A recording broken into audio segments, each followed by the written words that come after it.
We could do anything. But what you gonna do for it? How you gonna move for it? Welcome to Data-Driven Sports Betting. I'm A-Train Bets, and I use my brain to make bets. And in this video, I want to talk about, I've been on an absolutely legendary hot streak right now. It's late January, and this month has been my best month ever. And I get a lot of questions right now, especially when things are going well. Hey, Train, what you doing? Why is this going so well for you? And to a point, variance. It's good variance. It seems like often we get bad variance, and to a point, I have to be just like, hey, you know, we're getting lucky. We're getting lucky to a point, right? And yet, as I dig into it, we're getting lucky to a point and across every conceivable aspect. And we'll cover some of that in a moment. So there's definitely, we're playing well too. It's partially, we've gotten lucky. It's partially, we're making good decisions and we have a sound strategy. In this video, we're going to talk through what that strategy is and how I've gone from somewhat positive EV, making money most months, to this month being over $10,000 in reasonable bet sizing, I might add, and only an hour or two a day. Like, this is not something I do full time. I do this while live streaming and distracted the whole time on top of trying to do the bets and all that. So I am not by any stretch doing this all day long or anything like that. And I'm moving very quickly. But part of the reason that I think I've had some success is that I find different reasons to make or not make plays that I think are well designed and well executed. And I think that's helped us get luckier this month as well. So what I'm going to do, let's bring up so you understand what I'm talking about from a results perspective. Here are my picket results for January. And you can see we're up over $10,000 this month so far. And actually, I'm going to pull up so you can see our monthly results on this page at Pickett. I think this is probably the better one to look at a high level. And you can see what we have is not isolated to one sport. Every sport is winning, except for USC. One has one bet and some mixed thing that was a 31-cent parlay that, Bet Rivers limited me to. But beyond that, I mean, you look at, we're up big in NBA, we're up big in NFL, we're up in men's basketball, we're up in hockey, every single sport, basically. And that's a good sign. That means our strategy overall is sound, and luck tends to go in spurts, both good and bad. What we're seeing here is just consistent performance across the board. And you can see just the month results. It's just straight line. So what we're doing is having a consistent return every single day. Do I expect to continue this consistently going forward? No, I don't think that's very likely. We're going to have more ups and downs. I think we've benefited from good strategy, great luck, and smart bet sizing. I think what I've done well is walking away from trap games and not over betting my bankroll on games that look really great, and if I get wrong, are going to be way too much of a downside. Again, most all of my bets are straight bets. I've done a couple parlays. They were actually both yesterday because it was a light day and I was trying to see, can I get a little bit more down at ESPN Bet or at Bet Rivers? The answer was not really. I got a little bit down at ESPN Bet. That was like $5. But the Bet Rivers just didn't cut it. Didn't work at all. So that one, I put the bet in, but it wasn't worth it. So you can see too across the different sports books, BetMGM, Bet Rivers, I don't basically play at, but even ESPN Bet, I won some parlay at one point. Fliff have made a few plays there with their high holds, not playing there very much. But Caesars, FanDuel, DraftKings, all of them up. What's notable is that FanDuel has been the most profitable book by far. And the reason is they don't limit me as much as DraftKings. So I don't think the plays were weren't necessarily any better at FanDuel. I think we found good plays. We found even more plays at DraftKings, but they limit me a lot more than FanDuel does.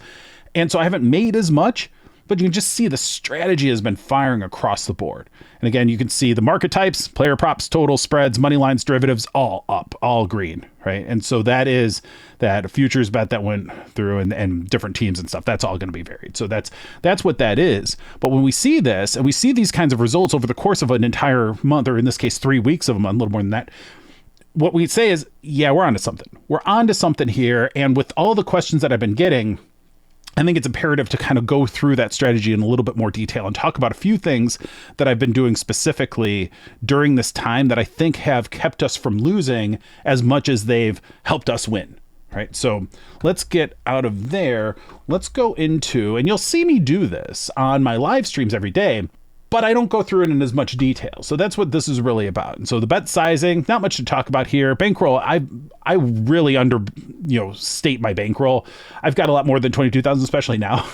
After this month, but I haven't been trying to maximize the total return. What I'm trying to do is have a good consistent return every day. And quite honestly, if I can pay my health insurance for my family with my winning for the bet side of things, I'm pretty happy on a given month, because that's really expensive. And so if I can pay for my health insurance, that's pretty good. So that's really what I'm targeting, is trying to win as much as possible or as often as possible, even though I'm not trying to maximize that bankroll, because I really don't want the heavy downswings. So I'm trying to be very methodical in what I'm doing. Understating my bankroll, underdoing the Kelly multiplier percentage. So using a 15% instead of more the 25% standard. And actually too, what that helps me do is normalize a little bit more of my bet sizes, because we've had a lot of great plays at DraftKings recently, but they limit me. And if I were betting $30, $40, $50 at DraftKings on most of my plays, and I was betting $200, $300, $400 at FanDuel, which is likely what I would have been playing more often if I was fully sizing my bankroll, then those DraftKings plays would be a very small percentage of my overall win or loss. And so right now I'm under betting, getting good plays in, not betting too long throughout the day, but really just being deliberate about when I'm betting and how much I'm betting for, and under betting that bankroll. And that's been good.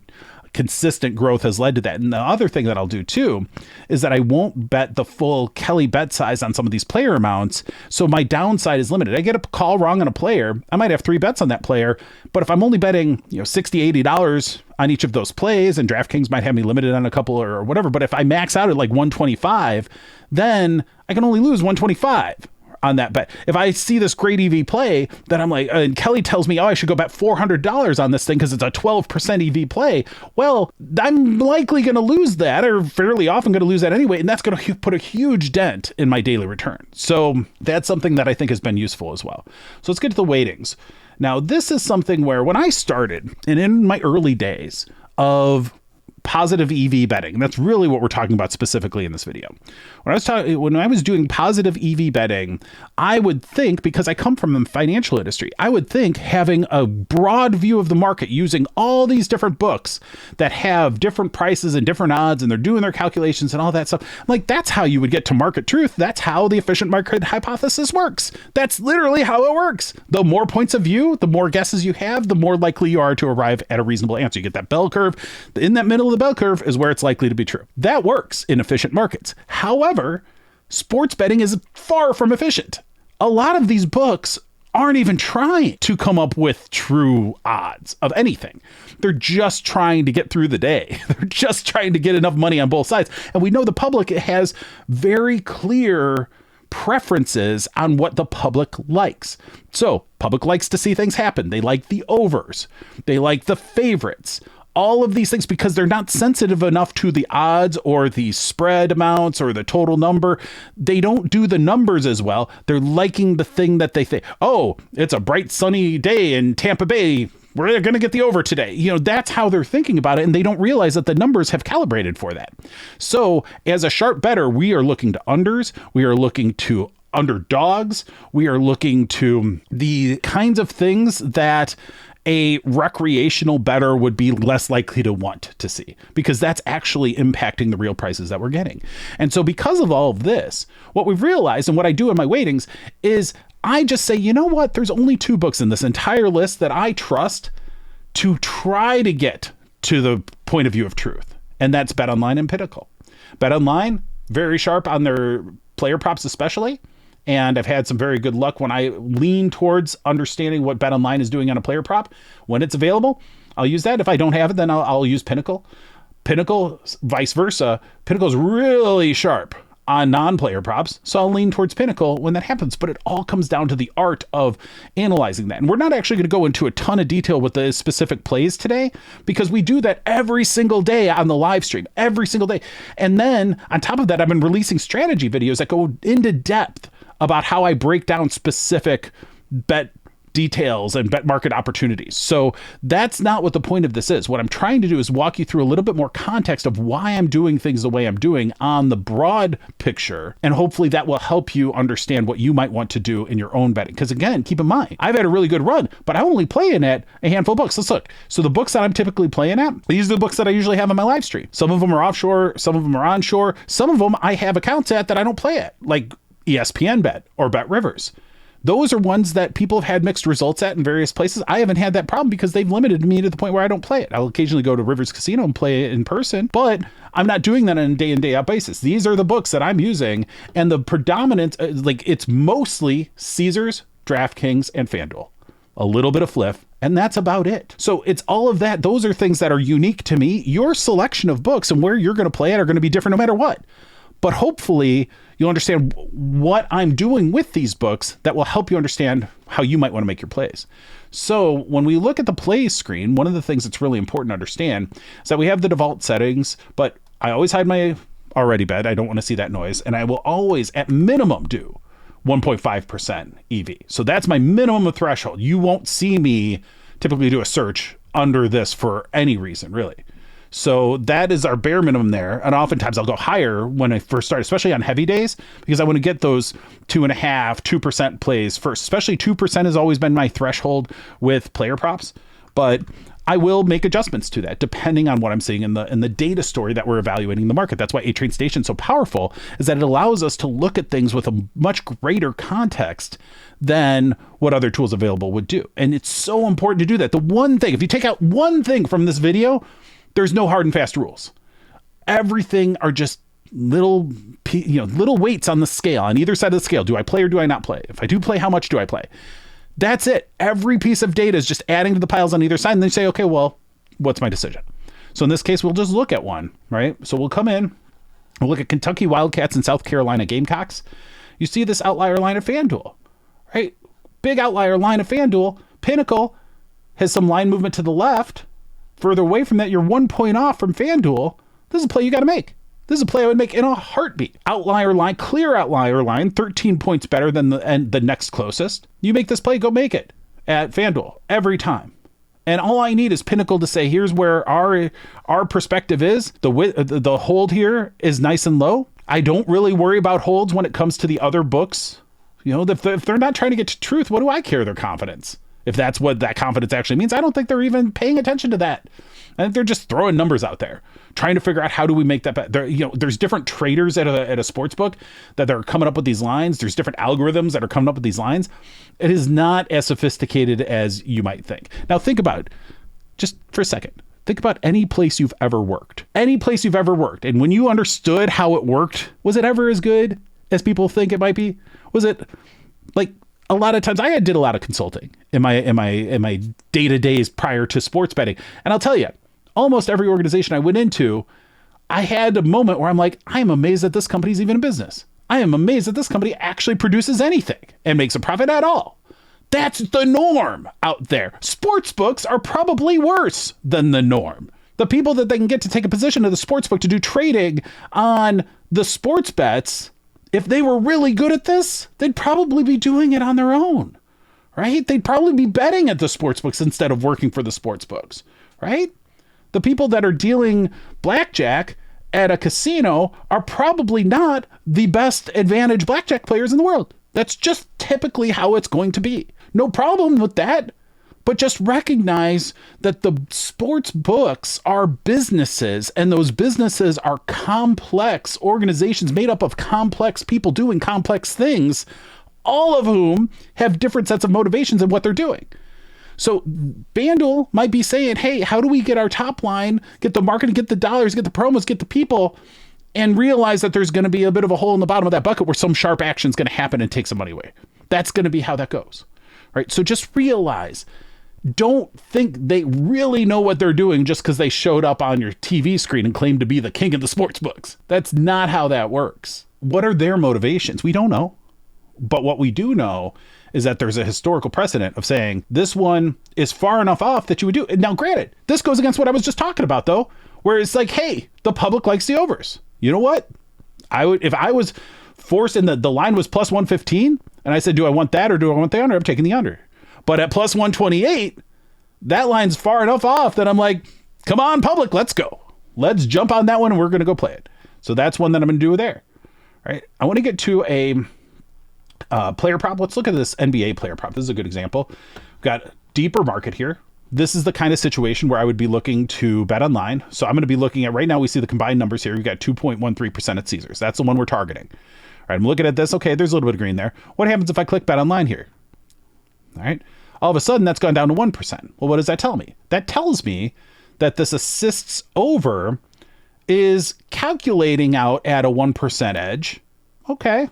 If we're only using BetOnline, if I'm using BetOnline and Pinnacle, I'm getting a 2% edge. Okay. Well, that's okay by itself. You see pretty heavy line movement to the left here for BetOnline and for Pinnacle. We like that, knowing that Caesars hasn't moved at all. Caesars is rocking a high hold, so they're not pretending. They're just like, we're just here to show up. And, it's a random assists over on NBA. Now, the one thing is, like we talked about, overs, I generally just have one more weight on the other side. So it's got to overcome more. In this case, I'm iffy on this one. I love the line movement to the left that we're seeing from a lot of the books. And I think these guys are just stragglers. I think BetMGM and Caesars are stragglers in this market. If they haven't moved yet, I think we can see strong evidence that things are moving in that direction. BetOnline hasn't moved as much, but we still have a percent there. So what I might be doing is if I say, okay, well, I'm going to go to BetOnline here, and with my 1%, that's a $40 wager. When it was combined, I have an $85 wager. I don't love this play. Might play it for $50. That's kind of where I would land on this right now. So between 40 and $50. And that to me is a value play where I'm going to be saying, all right, I don't love anything about this, but I think there's enough value in this play to make a play, but very conservative on the bet sizing. I want to show an example. Let's see if we can find one. Here we have a kind of play I barely won't even, I will almost not even look at this. And we'll bring it up just for example. This is a points over 0.5 in NHL. This is the kind of play, like just forget what the EV percentages are. It looks like this line has moved, but I hate these. I hate these so much because think about what does it take to get a point in the NHL? It means you either have to score or get an assist. So granted, it's better than goals scored. There's more ways to get to that than goals scored, but it still requires you to do something that only happens a handful of times a game at the most. Not something that I really love. I will play shots on goal, but I really don't like betting just toss-ups. That's not really advantage, is it? So I need a little bit more than that to justify it. If this were a 4 or 5% play on a points over, now I'm thinking about it. Sure, I'm interested.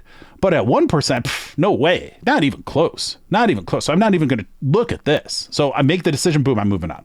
If I look at the assists under, on the other hand, here I only have Pinnacle. I don't have BetOnline. I see hard line movement to the right. Look at all that line movement. Nice low hold here. DraftKings, minus 135. This is what we call a historically mispriced market. This is a situation where DraftKings is known to play to the public side, which makes sense because they're limiting the sharp side. So you can get one public bettor that's betting $500 on this, and then you're limiting me to $33 or something on an assist under. What do you care? You're balancing your books very easily with whatever sharp action. Any sharps who are going to bother to take the time to do this. So I love everything about this play. Even if I don't have a BetOnline line, I'm loving this. I'm taking this all day, right? Bo Horvat, assists under, go. It says 155. I'm going to be able to play it for $30. That's exactly what I would do here, right? And so I'm going through these lists and I'm seeing these different plays, and I'm always thinking about what is the true story behind this? What's happening in the public market? What's happening with the book? What does this book tell me? I'm always thinking about, like, Caesars is fairly sharp in what they do a lot of the time. I want to have a little bit extra edge there, or I'm going to reduce my bet size. Or I'm going to be thinking, okay, do I want to be playing with the public, against the public? Is there enough incentive to do this? Your default, and this is probably the most important thing, and we've gone through a lot of details or whatever. I just want your wheels turning. But when in doubt, don't make the play. When in doubt, walk away. When in doubt, at least reduce your bet size. Feel that the data is compelling you to make the play, even though you'd rather not. Even though you'd rather just be like, I'll just chill and watch a game. But when the market opportunity's so good, you're like, oh, whoa, yeah, let's do that. Let's put that in. Put yourself in a position where you regret not betting more, right? That's the mental state you should be in when you're making these plays. And granted, like, I don't want this video to be like, here, do exactly what Anthony does. What I'm trying to do is say, here's how I'm doing it. We've enjoyed a good amount of success. I don't have all the answers for you, but I can hopefully help you think about these things in a little bit more comprehensive way, realizing that sometimes it just takes practice.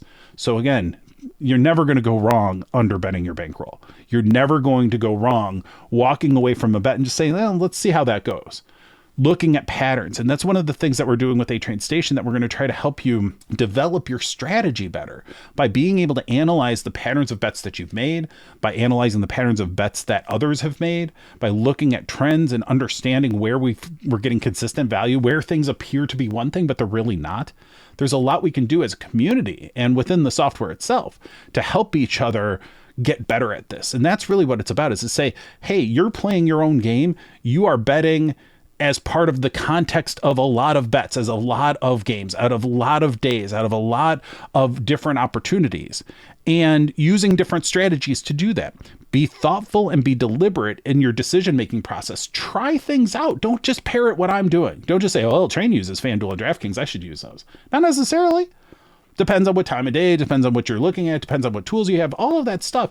You have to look at all the information that's coming to you. And we're trying to get you more and more information to think about. But if you have a mentality of, well, I play this all the time, sometimes it's that easy. Sometimes you look at it and you're like, wow, all the signs point to go, go, go. Most of the time, you're going to get a couple that are bad, a couple that are good, a couple that are in the middle, and then you'll have to make a decision. And it's navigating those decisions that are really going to turn you into the sharpest of bettors versus being just someone who is parroting a strategy that a software gives them.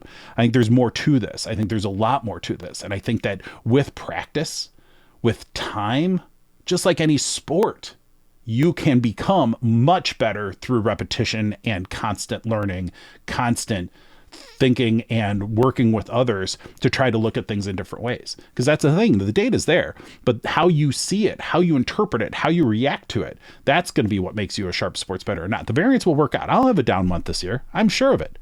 I'll have a down month. But right now, things have been going well, and there's been a few things that I'm doing differently this month than I did last month. Last month was a winning month too. Not this big, but it's because I'm constantly trying to get better. I'm constantly trying to improve my process and not giving all the credit to myself or all the credit to variance or all the, down on myself or all the down on variance. It's a mixed bag no matter what. But all I can do is keep learning and keep trying, keep thinking of new strategies and trying to evaluate them and trying to make better plays. And when in doubt, walking away, looking at it, learning from it. You can do that at no cost. So with that is what I wanted to accomplish for today. I hope your luck has been as good as mine. I hope your strategy has been as good as mine, but I hope it's been different than mine too. I hope you develop it for you, and that even more than the money. Money's nice, but even more than the money, the pride that you get from executing well and having a strategy that is paying off, it's priceless. It feels very good. And talk about a wonderful hobby. This is a wonderful hobby. People will look at you side-eye when you're like, oh, I do sports betting. And they'll say, oh, this person probably has a problem. But if you understand the complexities and you push hard to improve and you keep getting better and you keep looking at this as a game, try to remove yourself from the monetary side of it, but do it very thoughtful and deliberately and try to say, how do I win this game? It is an absolutely amazing hobby. How many hobbies can you go and win a good amount of money doing and learning and having fun, and then taking the skills you learn and use here and applying them at your day job, applying them in a way that help you all day long. And that's really what a lot of this is from. I've come from the other direction. I did this all day long and then came in, you know what? Sports betting works. I do this all the day long. This would be more fun. This would be more fun. And I do that. And then that led to software, that led to all these other things. But to me, being able to connect those through something that is interesting to people like sports betting, to me, it's the greatest thing ever. Because I've been talking to a bunch of people who didn't want to learn this on the data side. And now all of a sudden we have a platform, a context in which it's interesting. You can work the other direction. Learn it here, apply it there, and have a great career. So keep that in mind as well. So with that, this video went way longer than I anticipated, but hopefully it's been useful for you. I really appreciate it. And so this train is leaving the station. Until next time, save the units for the bros and do your betting like the pros.